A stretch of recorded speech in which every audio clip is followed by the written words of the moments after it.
وده كده كان فطار النهاردة، حاجة كده بسيطة.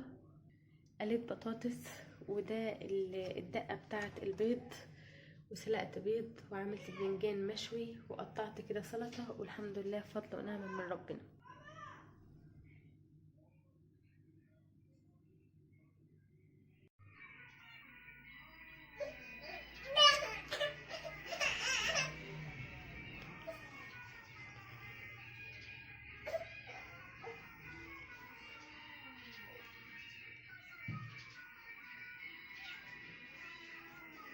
كده فرشت الكوفرتة دي في الارض في اوضه النوم، وجيت كده جبت لب وقعدت اكل انا وابني.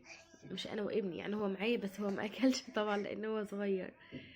تمام. وجيت كده يعني بصوا زي ما انتوا شايفين كده، ده اوضه النوم، وبالي بالظبط كده البابين، باب المطبخ والحمام، والباب التاني ده بتاع الشقه.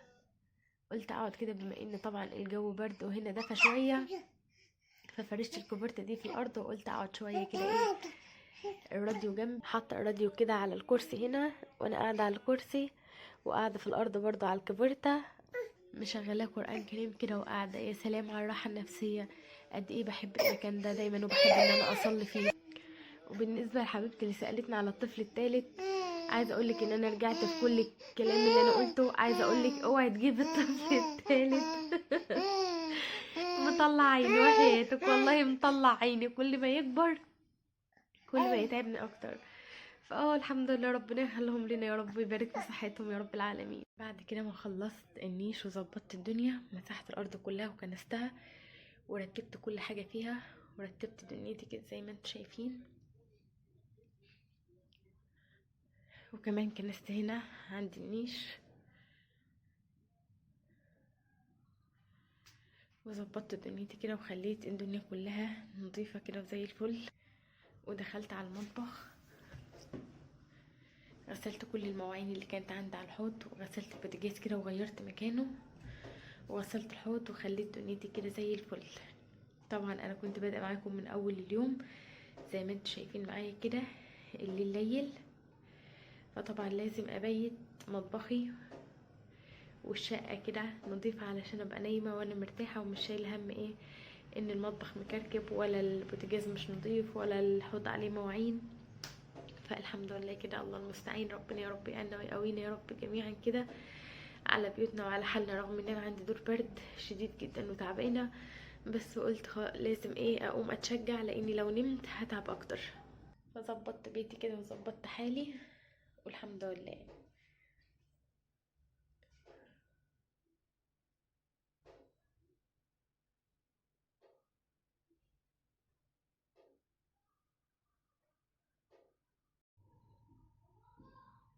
جيت كده في الليل وقلت اعمل كوبايتين كاكاو ليا ولابني، حطيتها كده على البوتاجاز،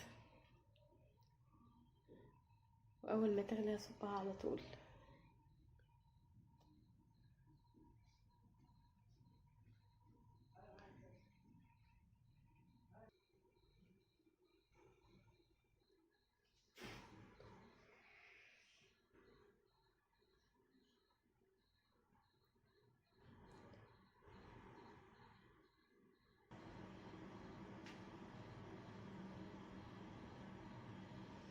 بص، انا بعمل كاكاو زي القهوه بالظبط، قبل ما يفور كده يا دوبك يغلي من الجناب، وبعد كده اروح طافيه عليه.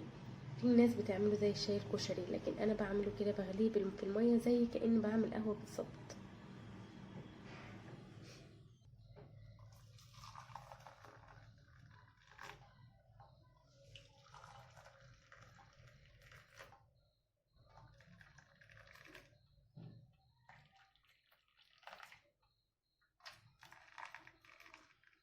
ما شاء الله عليا، جيت ادلق في الكوبايه. دلقت على الصينيه، مش مشكله. جيت كده بعد ما خلصت ورتبت اموري وظبطت حالي ونظفت شقتي ورحت قلت اخلي ساعه كده لنفسي.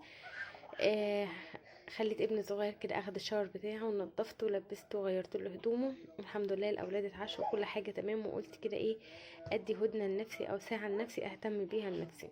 قلت اول حاجه هعملها ان انا هعمل ماسك. طبعا انا الحاجه بتاعتي بسيطه جدا وعاديه جدا، وزي اي واحده بسيطه يعني. حاجتي بتبقى عاديه خالص، مش ماركات يعني. الحاجه اللي انا بقدر بجيبها اجيبها، والحاجه اللي ما بقدرش اجيبها يعني مثلا زي نيفيا ده اللي هو الكريم المرطب. انا بحبه جدا جدا من زمان، لان انا كنت متعوده ان ماما دايما كانت بتحطه في اي حاجه بتحطها الام، بنحب ان احنا نحطها. بنحس ان احنا يعني ايه، بنشبهها كده في كل حاجه جميله فيها. فانا بجيب نيفيا ده على طول، بحط منه الصبح وبحط منه كمان بالليل. بس النهارده قلت هعمل كده ماسك. الماسك ده اسمه بوبانا، ده جميل جدا وسعره يعني سعره هادي خالص، وانا بحبه. هو بالزبادي والخيار، بيدي كده نضارة كده وريحته جميلة جدا وبحس بانتعاش. وبستخدم زبدة الكاكاو العادية خالص خالص خالص اللي احنا دايما بنستخدمها في بيوتنا. وزيت الشعر انا بستخدم فازلين، وبستخدم كمان دابر املة، يعني بستخدم ده وبستخدم ده يعني. ببدل بين الاتنين، وساعات بخلط الاتنين اللي هو دابر املة وفازلين مع بعض، بخلطهم مع بعض وبستخدمهم. والحمد لله فكده اخدت الدش التمام. وقلت هسرح شعري بقى وابدا ان انا ايه، اعمل الماسك. هتقول كنت عملت الماسك الاول وبعد كده الشاور.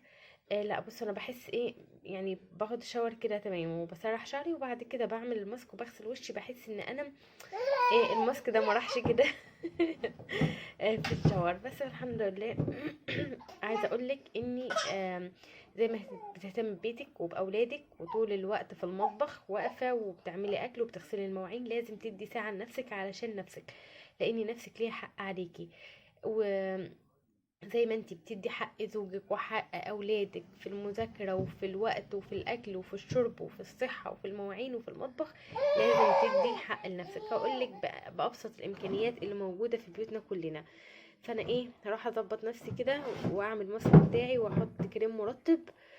وعايزه اقول لكم معلش ان انا اتاخرت عليكم. انا بقالي اسبوع بالظبط ما نزلتش فيديوهات، لان باقه الواي فاي عندي خلصانه، فما كنتش عارفه انزل فيديوهات. ربنا يا رب يقدرني كده وارجع ان انا انزل لكم فيديو زي الاول. بس يا ريت ما تنسونيش في اللايك والاشتراك في القناه وتفعيل زرار الجرس. هو الفيديو بتاع النهارده قصير شويه، بس قلت ايه، وحشتوني فقلت اسلم عليكم. اترككم في رعايه الله وامنه، والسلام عليكم ورحمه الله وبركاته.